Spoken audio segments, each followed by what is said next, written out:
Hola, de nuevo nos complace mucho que estés viendo los videos de la Escuela de los Hechos. Estamos trabajando sobre la serie de la Biblia. En el primer video estuvimos hablando sobre qué es la Biblia.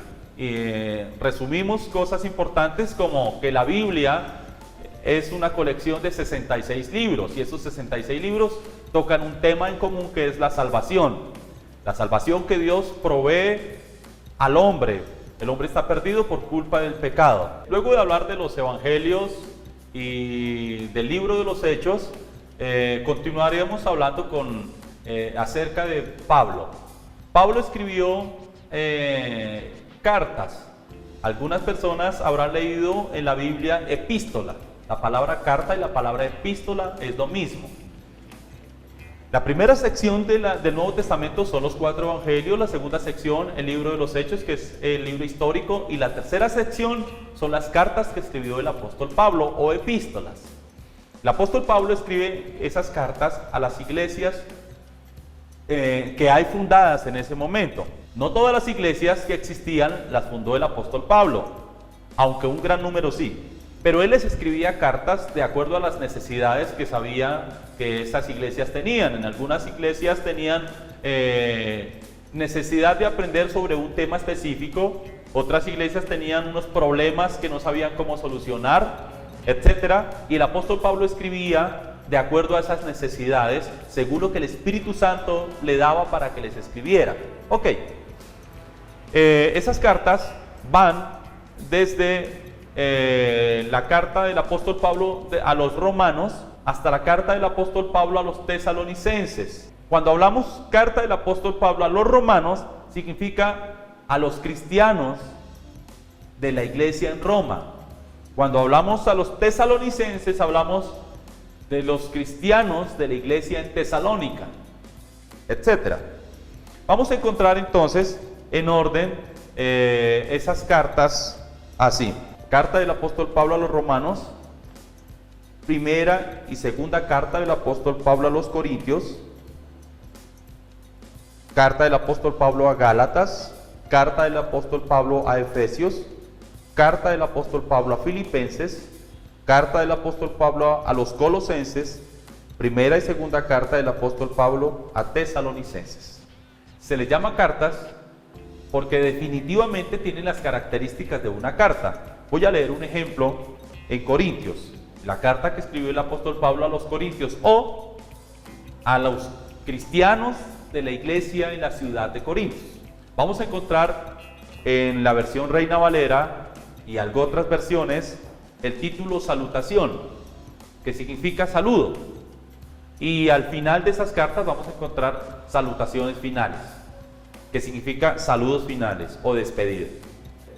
Pablo, llamado a ser apóstol de Jesucristo por la voluntad de Dios, y el hermano Sóstenes, a la iglesia de Dios que está en Corinto, a los santificados en Cristo Jesús, llamados a ser santos, con todos los que en cualquier lugar invocan el nombre de nuestro Señor Jesucristo, Señor de ellos y nuestro. Gracia y paz a vosotros de Dios nuestro Padre y del Señor Jesucristo. Notemos la característica de carta. Como toda carta, empieza diciendo quién la escribe y a quién se la escribe. Ahora, al final de esta misma carta, vamos a encontrar primera carta del apóstol Pablo a los Corintios, capítulo 16, del versículo 13 al versículo 24, el título salutaciones finales, o como les dije hace un momento, saludos finales o despedida. No vamos a leerlo todo, vamos a leer únicamente el versículo 24. Dice: mi amor en Cristo Jesús esté con todos vosotros. Amén. Es una bonita despedida de una carta. Ahora, el apóstol Pablo no solamente escribió cartas a iglesias, también escribió cartas que las denominamos cartas pastorales, porque son cartas que escribió a Timoteo, Tito y Filemón. Timoteo y Tito eran discípulos en el ministerio del apóstol Pablo. El apóstol Pablo sembraba iglesias y delegaba a personas que se encargaran de pastorear esas iglesias. Y no solamente de pastorear iglesias, sino de pastorear a líderes de varias iglesias. Esa era la tarea de Tito y de Timoteo. Pero también hay otra carta que se llama pastoral, que es la carta del apóstol Pablo a Filemón. Son tres cartas, tres personas a las que se les escribe esa clase de cartas: Timoteo, Tito y Filemón.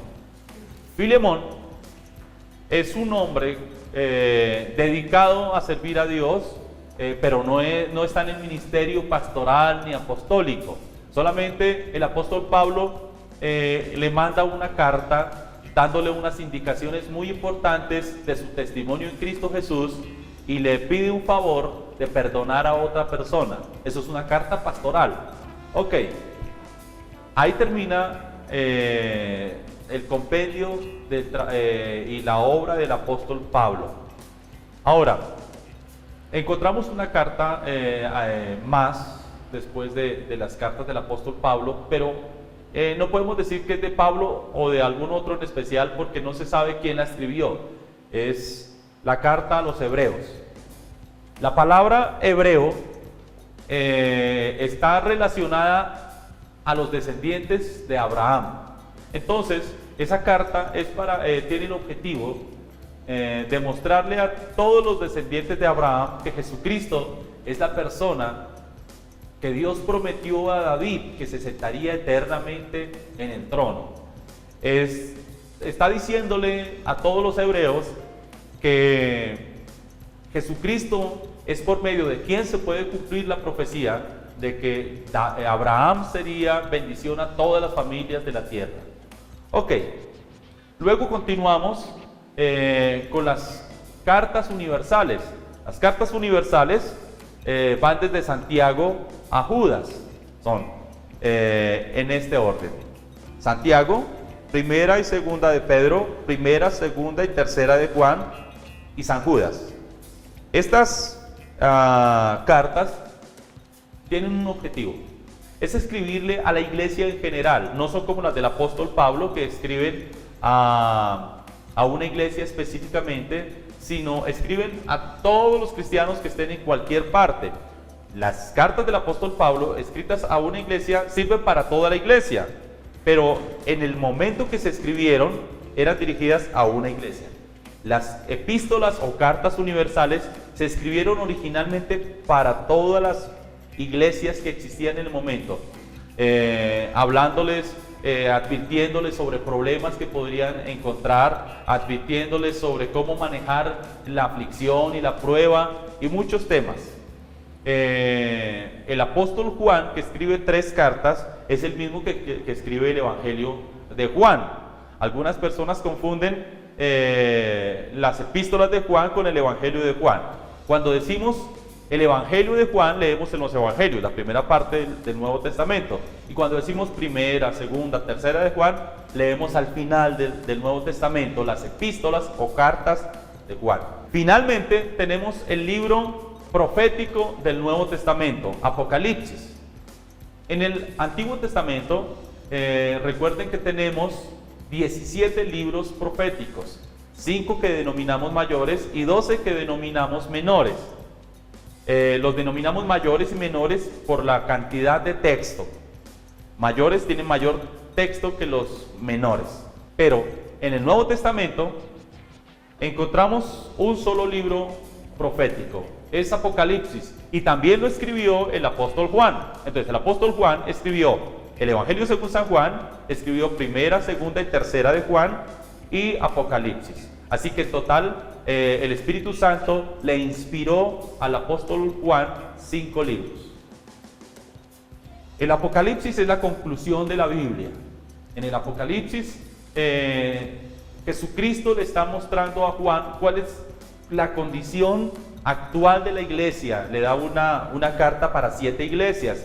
7 iglesias de ese momento, pero que esas 7 iglesias son como una radiografía de la iglesia de Jesucristo en las diferentes generaciones, incluso hoy. Iglesias que se preocupan mucho por el dinero, por la apariencia, e iglesias que se preocupan mucho por de verdad de corazón servirle a Dios. En el Apocalipsis también vamos a encontrar cómo es el desenlace de la humanidad. Una humanidad preocupada por el poder, por la política, por el dinero, vamos a encontrar cuál es el desenlace del pueblo hebreo, los descendientes de Abraham. Son un pueblo especial para Dios y Dios va a darles la última oportunidad, y eso se encuentra en el libro de Apocalipsis. En el Apocalipsis hay un tema importante que es la gran tribulación. La gran tribulación son los últimos 7 años de la humanidad antes de que Jesucristo pise por segunda vez la tierra. Y cuando pisa por segunda vez la tierra es el juicio final. Aclaremos que el apóstol Pablo también habló de los tiempos apocalípticos. Y él en la carta que escribió a la iglesia en Tesalónica dijo así, primera a Tesalonicenses capítulo 4 versículo 13. Habla de la venida del Señor. Dice, tampoco queremos, hermanos, que ignoréis acerca de los que duermen, para que no os entristezcáis como los otros que no tienen esperanza. Porque si creemos que Jesús murió y resucitó, así también traerá Dios con Jesús a los que durmieron en él. Por lo cual os decimos esto en palabra del Señor, que nosotros que vivimos, que habremos quedado hasta la venida del Señor, no precederemos a los que durmieron, porque el Señor mismo, con voz de mando, con voz de arcángel y con trompeta de Dios, descenderá del cielo, y los muertos en Cristo resucitarán primero. Luego nosotros, los que vivimos, los que hayamos quedado, seremos arrebatados juntamente con ellos en las nubes para recibir al Señor en el aire, y así estaremos siempre con el Señor. Amén. Note estas palabras que el apóstol Pablo habló a la iglesia de Tesalonicenses o de Tesalónica. Por alguna razón ellos tenían la necesidad de saber sobre este tema y el apóstol Pablo les escribe, pero hay una diferencia entre lo que habla el Apocalipsis de la segunda venida de Jesucristo, porque lo que habla el Apocalipsis es que Jesucristo va a venir a la tierra y la va a pisar.